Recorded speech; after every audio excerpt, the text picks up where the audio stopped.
and like why that's a culture maybe, how that An activist culture. right, how it becomes an activist culture, and kind of what that means.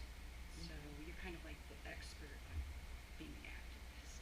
Actually, I never thought of myself as an activist until I started talking to you. And then I realized that I've probably been an activist all my life because there's a lot of things I'm not happy with in the world, that I think should change. So anyway, from your own standpoint, like how would you describe an activist culture? First, activism can take place for multiple purposes, and so you can have Republican activists who are very neoliberal and want to pursue policies that benefit corporations and private shareholders, and those who may be doing it for self empowerment, self enrichment reasons, or you could have activists as social justice activists, or Yeah. those who seek out a more populist approach to the world. And also there's environmentalists, and there's Right, lots of right. political activists. There's lots of categories of activism, Right. and so it goes to the values and the mission and the purpose for um, seeking ways to change the world. Right. And that's a very interesting point because whenever I think of activism, I automatically think of social justice or social activism. But you're right because it's not just like environmental people or people who are worried about inequality in the world. So it could be like the political parties, and so they can be active in changing the world, and so that's kind of where the word comes And from. you can have gun advocate activists, Right. Yeah. and you can have voucher system school activists, Right. and Yeah. you can have people who work in ways that I wouldn't choose to support, Right. but they are very or abortion support or anti-abortion activists Right. who again things that I wouldn't approach in those ways, but they are very good at what they do, and they have a lot of money and a media space for that activism to be trumpeted to larger groups. Oftentimes, the groups that are working against where the money is don't have money, right? Well, yeah, yeah, And yeah. so they are resisting the power structures because a lot of times the power structures are the media promoted activists that we Right. see that are shifting the world in ways that pollute, in ways that enrich, and others in ways that may or may not be equitable and democratic Right. with a little d. Yeah. In Yeah. So my approach or my desire as a progressive activist is to inform folks ways to resist those larger dominant forces and to again re-examine your assumptions in order to see the possibility for a more equitable, just, kind, sustainable world. Yeah. Oh, nice. I'd never heard the word progressive activist before. So how would you describe So progressive? progressivism is a political word Mhm. which speaks to the left of liberal. It's the ones who want to progress forward to increase the democratic ideals of the country, of the nation, of the world.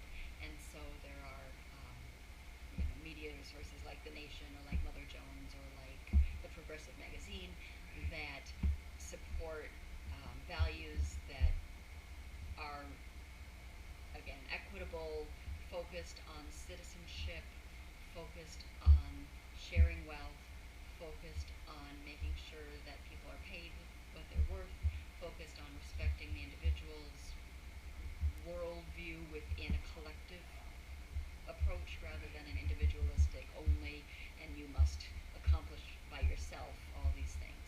It's looking kind of again politically in a sense of how then do we make these ideas come to fruition within a political movement. Right. Very good.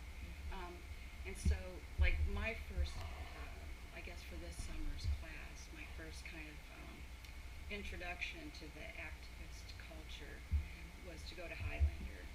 And so like I pretty much I think I understand like why you would call that an activist culture, but maybe you can speak to like Highlander just a little Sure. bit. So Highlander has a long history. It was formed in 1932 by Miles Horton and his colleagues with the intention of um, addressing Appalachian issues, labor issues, and then it progressed into the civil rights movement and other social justice, social fairness issues that um, work against corporate power Right. and work against neoliberal policies and work in more of a union and solidarity kind of approach to the world where people have power but they don't realize it until they start talking to others. Mm-hmm. And by talking to others, you learn what you know because sometimes we don't know what we know until we start talking about it. Right. And then you also learn and can construct knowledge more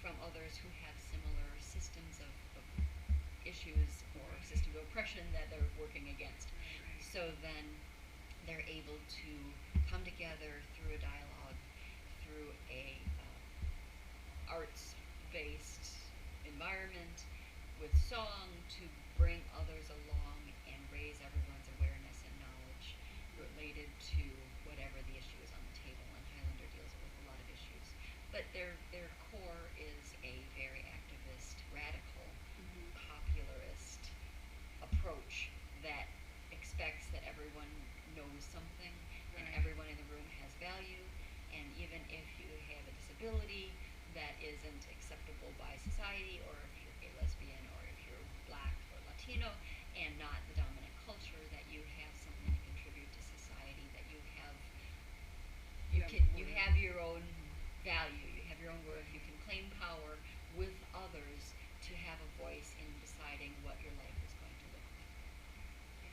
And why do you think the arts-based, Mhm. I said that right, which is kind of hard to say, but why do you think that's important in an activist culture? What is it about art or So, arts? so creativity is always helpful Mhm. because not everyone is educated in the way that is socially constructed as being educated. Right. Reading, writing, arithmetic, right? Right. And Yeah. so Or the STEM. right. And so art brings people together. Everyone can create art.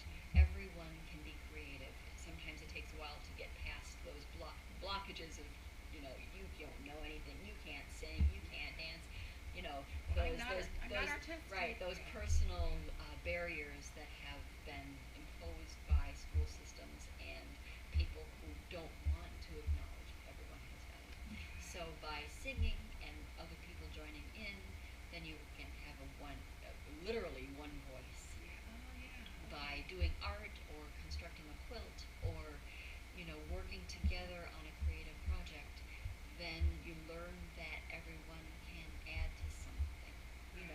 Even you were talking about the woman who had muscle issues, Right. Right. Mm-hmm. and that she could do some drawing, she could do some level of participation. She wasn't going to do the whole thing by herself, but Right. as Right. part of the team, she added value to the project. Yeah. It kind of brings out whatever's unique and special about each person. And we each see the world in a different way. Yeah. And so the only way to express that at times is through creative measures. Yeah. I think sometimes like tapping into that as individuals also helps individuals learn about themselves, which sometimes I see things about myself that I didn't realize, like as I create something, it's like, oh wow. Yeah. But I do think it's interesting how some people will say, but I don't have any artistic talent. Right, because they've been told that. Right. Or they've been told like whatever the standards are. Like, well, if you're artistic, here's what it looks like. Right. But there's not really a standard. There ought I mean, not there to shouldn't be. There ought Right. not be. Right. Yeah. Right. Because who knows who knows what normal is? Right. And it doesn't exist. Right. Normal. Objectivity and normalness don't exist. Right. They're just a construction so that people can point to others and say you're not good enough. Right. Oh yeah. It's an individualistic approach to the world. Yeah. You have to meet these certain standards or you have no value. Yeah. And so popular education and Highlander and this radical notion of activism is one that looks at the Universal Declaration of Rights Yeah. Yeah. and says everyone has value and everyone deserves these things. Right. So So let's move our world forward so people can have access to drinking water, so people can have health care, so people can have education, so people can have value and, employment and make the world a better place. Part of the blog that I'm doing, like this will be included in is this is like the fourth blog, and so it would be an interview with somebody, and so I'm thinking of what else to put in that, and so I might focus a little bit on arts based or something else. Maybe some of the things that we've talked about, I think might be good to introduce. And if you have photographs from Right. what you did at Highlander, if you did art, and if you have photographs from that experience. Well, we did our human sculptures, and I haven't put very many of those on the blog yet Whatever because you there's can, so. I think that might be the place for this. Yeah, I think so too. Well, is there anything else that you'd like to say?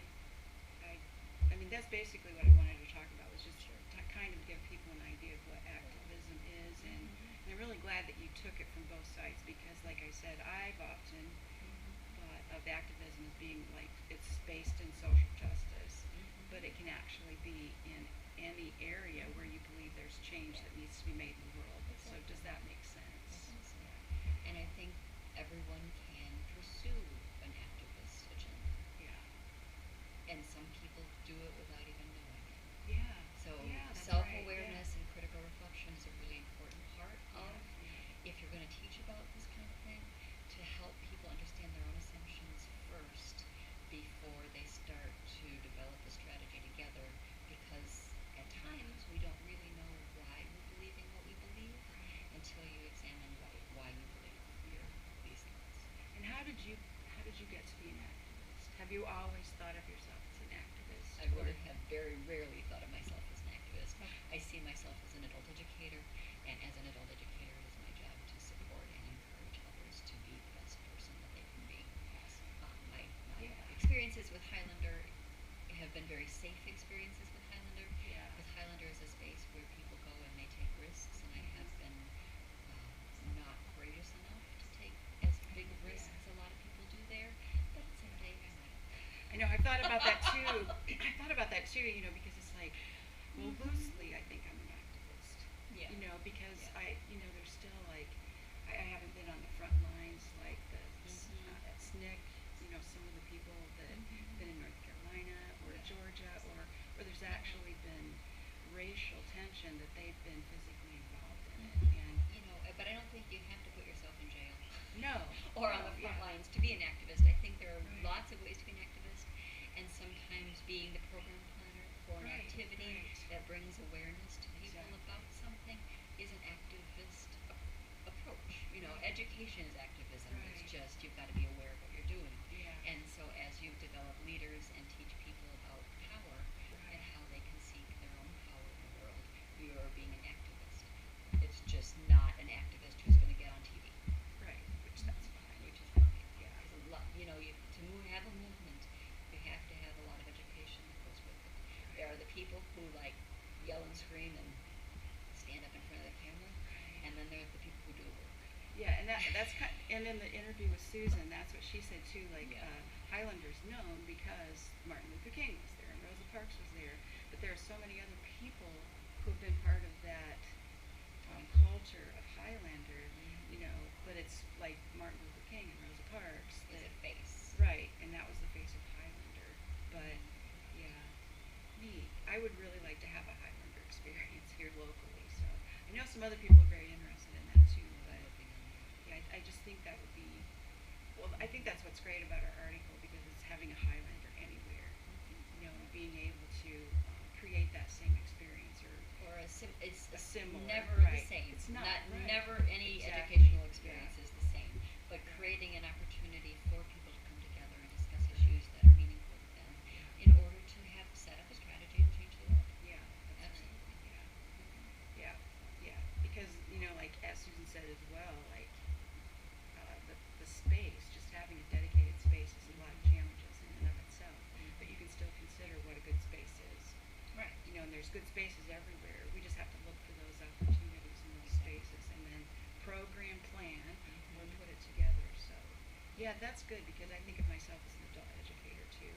And I think that's probably where my activism or my feeling of changing the world from ever since I was little. You know, because it was like I was kind of deprived of education growing up, and there was such a burning desire, you know, and so like being in college right now is more than just getting a degree. It's like everything in my brain is exploding, you know, because it's like thank you for letting that out, you know. So yeah, awesome. Well, thank you so much. I think that kind of covers what I wanted to cover in